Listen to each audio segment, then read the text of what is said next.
Well, I'll introduce myself first. My name is Filip Slaveski. I'm an ARC Research Fellow here at Deakin University.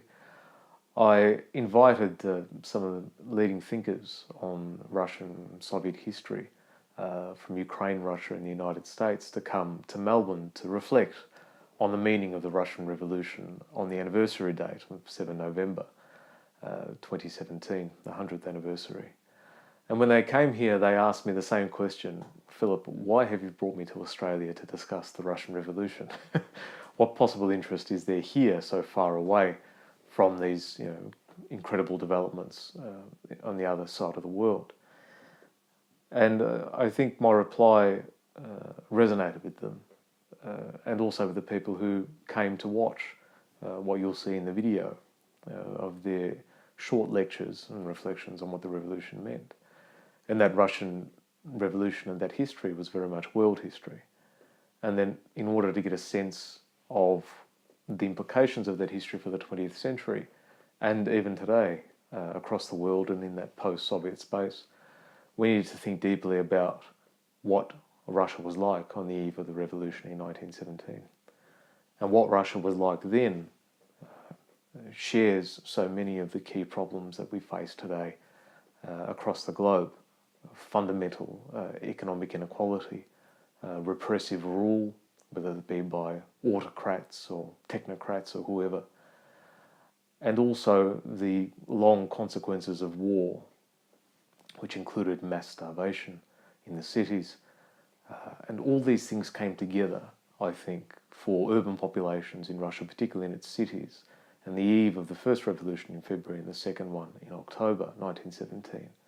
That made the most radical political messages that were being broadcast by the Bolsheviks and others on the far left and by others on the far right most appealing and make most sense, even though today they might make no sense to us at all. So getting into the heads of our historical subjects in 1917 is key to understanding both why so many people were willing to go forward with the most radical, bloodthirsty revolution, one in recent history, but also to understand why this particular moment in history has such deep implications for understanding our contemporary problems that we face today.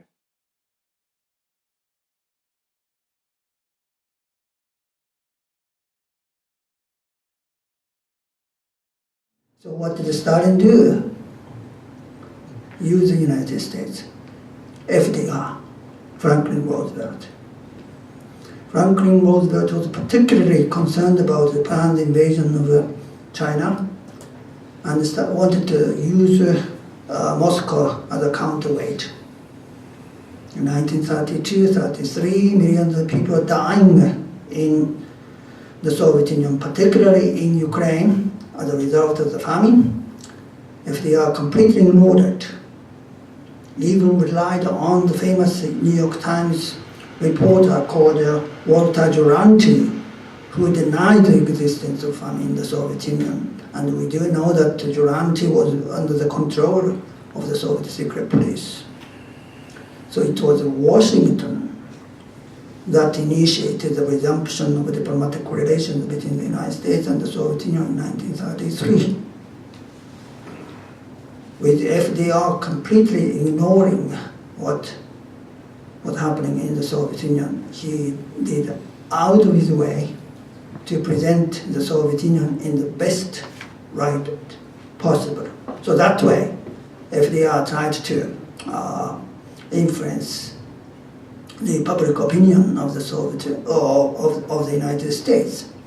The rise of Nazism in 1933 really didn't concern Stalin. FDR, I have archival documents that show that FDR wasn't really interested. FDR thought Hitler was too crazy, too radical, he will mellow down, he's not a threat, and so on.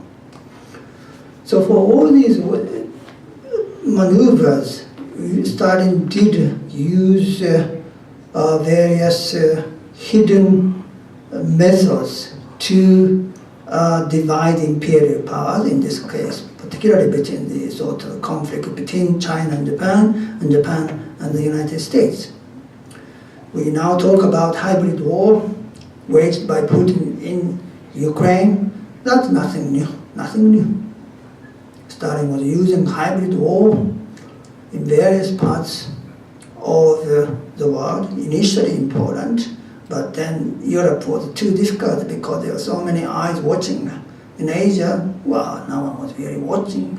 So he did send his military forces under the disguise of local soldiers in Afghanistan, 1929, in China, 1933-34, again 1937, in Mongolia, well, which was becoming virtual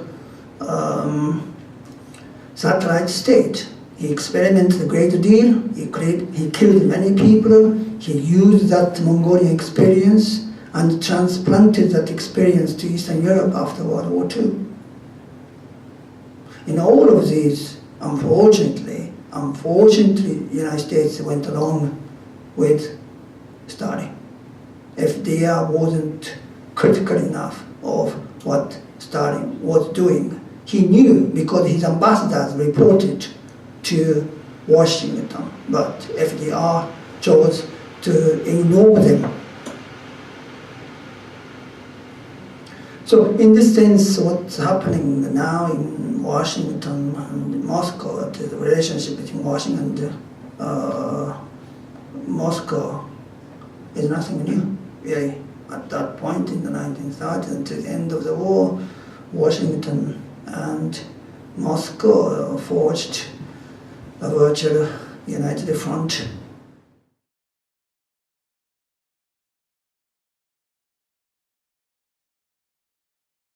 Зовнішньої політики і становлення української дипломатії, адміністративного і культурного будівництва. Тут я можу згадати лише створення Академії наук, створення архівної системи, створення наукової бібліотеки і ще кілька таких конкретних кроків. In the period of the Hetman power was also an example of orderly relations, active foreign policy, administrative and cultural construction. And examples of this construction include the creation of the Academy of Sciences, the formation of the archival system, and the formation of the scientific library.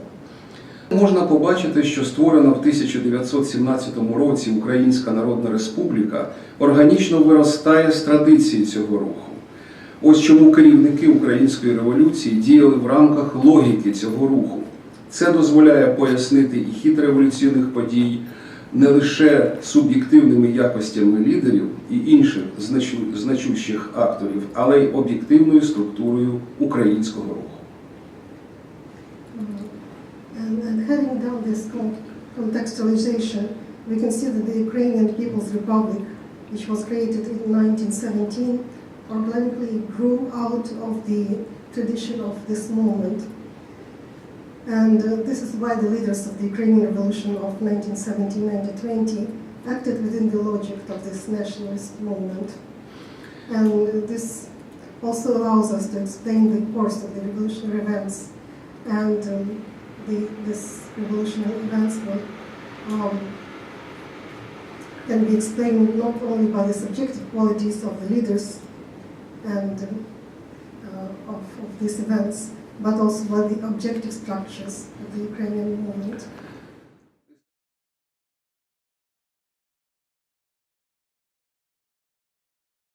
But I'll tell you one joke which has some serious meaning in it. It's about Brezhnev and his mother. Brezhnev is General Secretary of the Communist Party. He lives in Moscow. His mother comes, visits him. Brezhnev shows his mother his flat, his nice furniture, nice cars. You probably know the joke. And his mom likes it very much. Oh, Lenishka, what a wonderful life. But Lenya, what are you going to do when the communists are coming back? Nicholas II was proclaimed by the Russian Orthodox Church as a saint. And according to a long tradition, saints are sacred figures. And these sacred figures served as a moral model for prayers and clergy. From this point of view, quite understandably, the last Tsar was not able to do anything bad, let alone looking at a lady with a passion in his eyes. So almost immediately, various right-wing and religious organizations embarked on a long campaign with an appeal to central and local authorities to ban the movie as an instrument of falsification of good Russian past, sacred image of the emperor, and as an instrument to insult religious feelings of ordinary Russians. That campaign resulted in a number of movie theaters put on fire, really, and lots of criminal cases opened in different parts of the country. In such a situation, the Russian parliament decided to organize a closed private show of the film.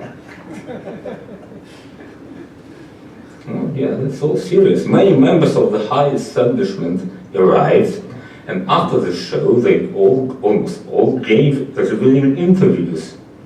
And the major slant was, "Oh, I changed my opinion about the emperor. He's much better than I thought."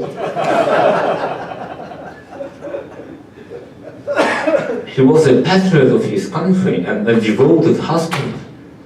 Not surprisingly, after so many striking interviews, a filmmaker happily admitted that it was exactly his principal idea when he had made the movie. So this minor episode is in fact a vivid illustration of a current trend in Russian public life.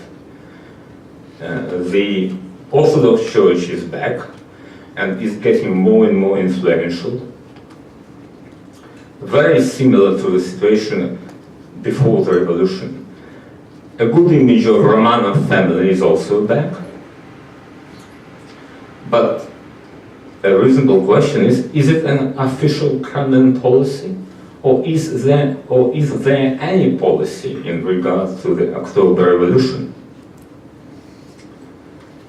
It might be an irony of history that a country which was a cradle of one of the most influential revolutions in the history of mankind is currently rapidly moving on a capitalist line and trying to devaluate the implications of the same revolution. President Putin on several occasions made rather controversial remarks about the subject. Some time ago he used to say that it was not an important event for modern Russia. And he added there was not too much to celebrate in 2017. But just 4 weeks ago he stressed that October had been a formidable tragedy which changed both Russia and the entire world. However, he added, those who namely profited from the revolution were people in the West, not in Russia.